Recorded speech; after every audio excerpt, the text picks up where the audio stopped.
Hey everyone, welcome back to Knowing Nuclear. Today we're continuing our series on isotopes for society. We're looking at radioactive dating today. Very interesting. So as I mentioned previously, this is a technology that we can use to tell us how old something is by measuring the ratio between one isotope, called the parent, and what it decays into, which is called the daughter. So all radioactive isotopes have something that's known as a half-life. That's this, which is the time that it takes for a sample to decay to half of what it was initially. We can put this another way by saying after one half-life has passed, half of the sample will have decayed from the parent into the daughter. So we can look at this over here on our little graph. We have here, this yellow is going to be the parent isotope. After 0 half-lives, we have 100%. After 1 half-life, we have 50%. After 2, we have 25% left, and so on. So this is an exponential decay. Then on the flip side, we have the daughter isotope, which is what the parent decays into. After 0 half-lives, there's none of it. After 1, 50%. After 2, 75%, and so on and so on. So this is an exponential growth. But how can we use this to tell us how old something is? So we know what the half-life is of most of these, or of all of these isotopes that we use for this technique. They actually range from billions of years to tiny, tiny fractions of a second. So for actually dating stuff, we like to use the ones with the really long half-lives.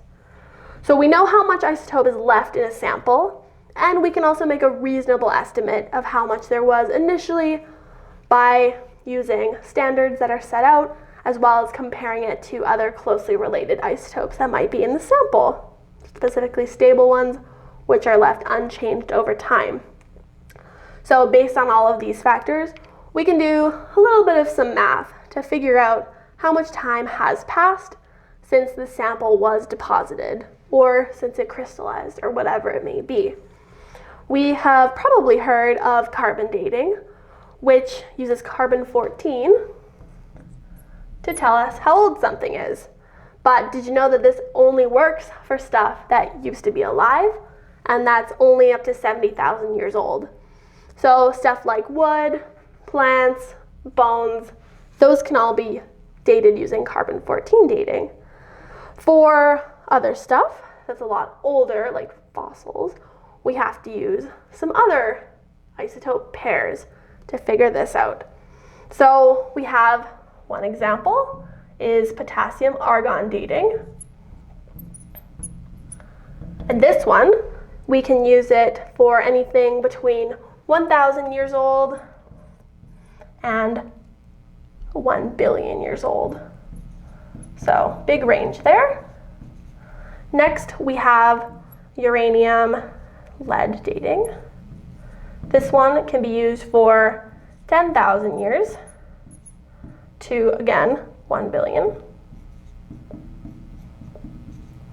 And the last one that we use often is the uranium series. This one, we can use it for anything between 1,000 years to 500,000 years.